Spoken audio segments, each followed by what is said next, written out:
এই টেবিলটা ছিল আমার কাস্টমাইজ করা টেবিল। আমি আমার পছন্দ মতো করে এটার সাইজটা একটু বড় করে নিয়েছি।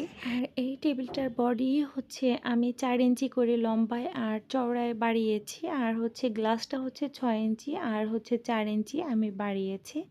তো এই জন্য আমার টেবিলটা মোটামুটি 6 চেয়ারের হিসেবে একটু বড় করেই করেছি।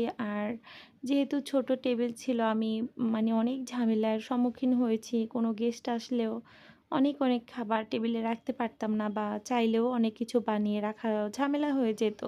তো এজন্য যেহেতু অনেক সমস্যা ফেস করেছি এইজন্য চিন্তা করেছি ছোট না হোক একটু বড় হোক। তো আবার বেশি বড় হয়ে গেলে তো বা ৮ চেয়ারের যে টেবিলগুলো আছে ওগুলো রাখলে তো আবার বাসায় জায়গা হবে না। তো এইজন্য সামান্য কিছুটা বড় করেছি। এটুকু কাস্টমাইজ করাতে আসলে অনেক সুন্দর হয়েছে।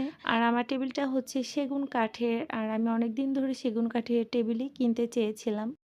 দুপুরবেলা অনেক রকমের ভর্তা করেছি। চেয়েছিলাম আজকে শর্টকাট কিছু করব, ভর্তা-টর্তা এরকম। তো পরে করতে দেখা গেছে ৫-৬ রকমের ভর্তা হয়ে গেছে। আবার ডিম করেছি, ডাল করেছি। আর এদিকে মুস্কানের আব্বুর কিন্তু খাওয়া শেষ হয়ে গেছে। আর মুস্কান আম আর কলা দিয়ে আম আর দুধ দিয়ে ভাত খাচ্ছে। তো যাই হোক ওইদিন ওরকমই গেছে কেটে আলহামদুলিল্লাহ। তো পরের দিন এটা প্রায় 11:30টার দিকে আমি এখন আমার এই শোকেজের কেবিনেটের মধ্যে কাচের কিছু জিনিসপত্র বের করে নিব। আসলে টেবিলটা এখানে রাখলে আমার হাঁটাচলা করতে সমস্যা হচ্ছে, ফ্রিজ খুলতে সমস্যা হচ্ছে। আবার বেসিনের সাইড থেকে আমার রান্নাঘরে যেতে হচ্ছে। তো একদমই জায়গা নেই বললেই চলে। আর এই ক্যাবিনেটের মধ্যে তো অনেক কাচের জিনিসপত্র, এগুলো একটার উপরে একটা দেখা যাবে এরকম রাখতে গেলে সরাতে গেলে দেখা যাবে যে এগুলো সব পড়ে আমার যে ক্যাবিনেটের গ্লাসটা ভেঙে যেতে পারে। তো এই জন্য উপরে যে কাপ গ্লাস তারপর প্লেট বাটি আছে এগুলো সব নামিয়ে নিচ্ছি। আর দিন দিন সংসার বড় হচ্ছে, বাচ্চারা বড় হয়ে যাচ্ছে, তো ছোট টেবিলে তো কোনোভাবে হয় না। তো এই জন্যই চিন্তা করেছি সেগুন কাঠের একটা টেবিল কিনবো। আর সেগুন কাঠের উপর কোনো কাঠ হয় না।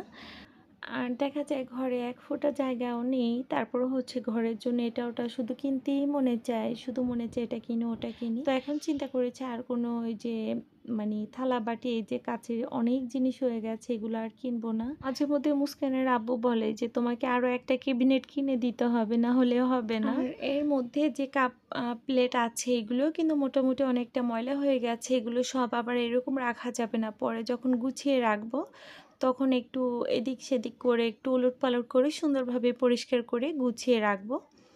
আর তারপর ফুল লুকটা কেমন হয় সব সাজানো গুছানোর পর সেটা আপনাদের সাথে অবশ্যই শেয়ার করব।